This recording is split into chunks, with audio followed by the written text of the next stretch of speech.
Shalom sahabat Medsos yang terkasih di dalam Tuhan Yesus Kristus. Saya percaya sampai hari ini kemurahan Tuhan terus nyata dalam kehidupan kita. Sebagai hamba Tuhan, saya menyampaikan satu tema kebenaran firman Tuhan yang penting untuk kita ketahui, bahwa Dia adalah Tuhan yang tidak pernah ingkar janji. Dia adalah Tuhan yang selalu menepati janjinya.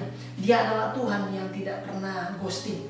Kalau hari-hari ini kita lihat ada orang yang jadi kecewa, ada orang yang jadi trauma, ada orang yang jadi putus asa, hilang harapan. Karena apa?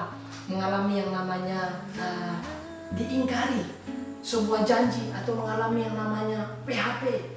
Di PHP diberikan pengharapan palsu. Dan bahkan hal ini memang kita sadari bahwa tidak mengenakan.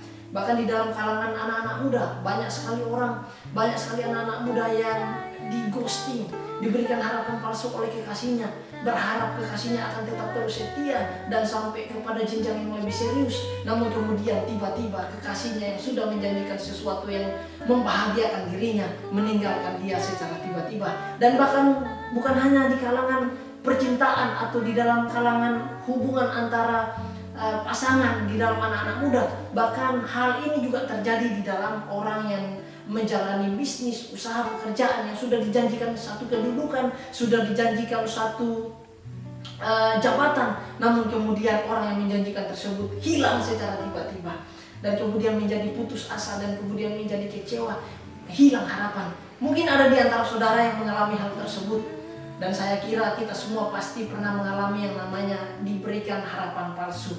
Oleh karena itu, sebagai hamba Tuhan, saya cuma mengingatkan kepada setiap kita, ada berita sukacita. Walaupun orang-orang banyak di luar sana memberikan kita harapan palsu, orang sahabat kita, rekan-rekan kita, keluarga kita, bahkan orang tua kita. Yang namanya manusia pasti tidak selamanya apa yang dijanjikan selalu ditepati.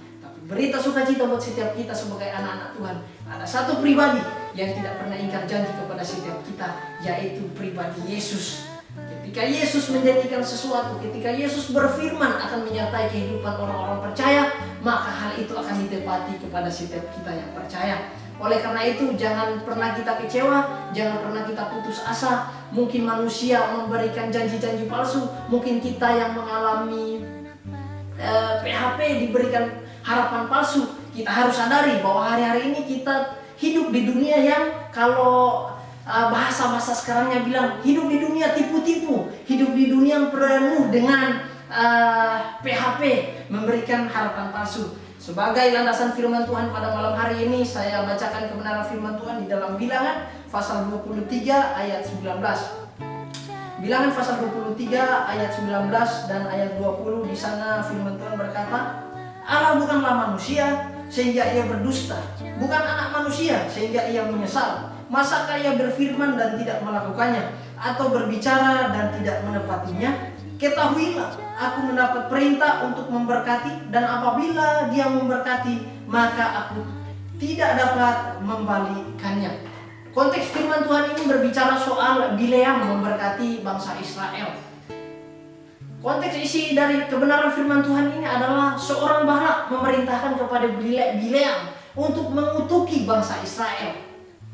Ketika hal itu terjadi, Bileam menolak, bahkan sebaliknya Bileam justru memberkati Israel. Karena apa? Memang Bileam sadar bahwa firman Tuhan sejak awal Israel keluar dari tanah Mesir, Allah telah menjanjikan satu pembebasan. Allah telah menjanjikan bahwa Israel akan diberkati oleh Tuhan. Oleh karena itu, sebagai hal yang tidak mungkin kemudian Israel yang sudah dijanjikan oleh Allah akan diberkati, kemudian Israel dikutuk oleh Bileam, sangat-sangat tidak mungkin.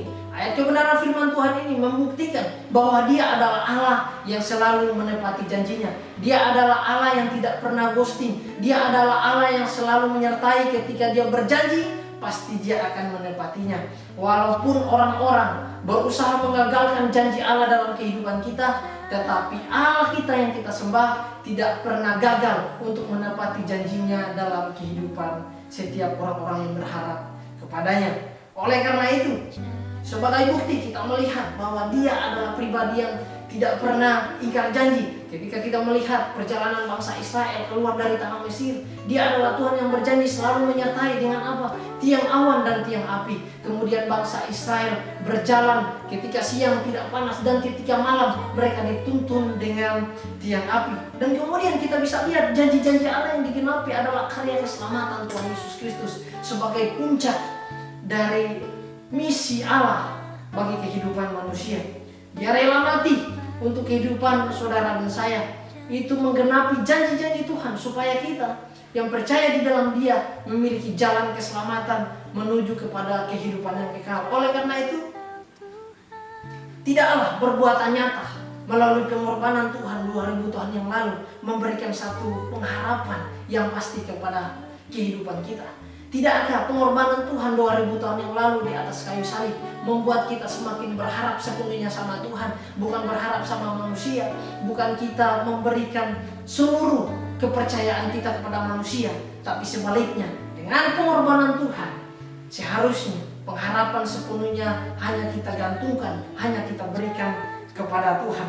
Dan yang harus kita lakukan hari-hari ini ialah semakin dekat dengan Tuhan, supaya kita semakin mengerti kehendak-Nya di dalam kehidupan kita. Supaya walaupun kita hidup di dunia tipu-tipu, walaupun kita hidup di dunia yang penuh dengan memberikan pengharapan palsu, tapi ketika kita dekat dengan Tuhan, kita tidak akan pernah kecewa, kita tidak akan pernah putus asa, sebab Dia adalah Tuhan yang selalu menepati janjinya bagi setiap kehidupan kita. Saya Enos Kurniawan Lasiki, demikian firman Tuhan, kiranya memberkati kita semua.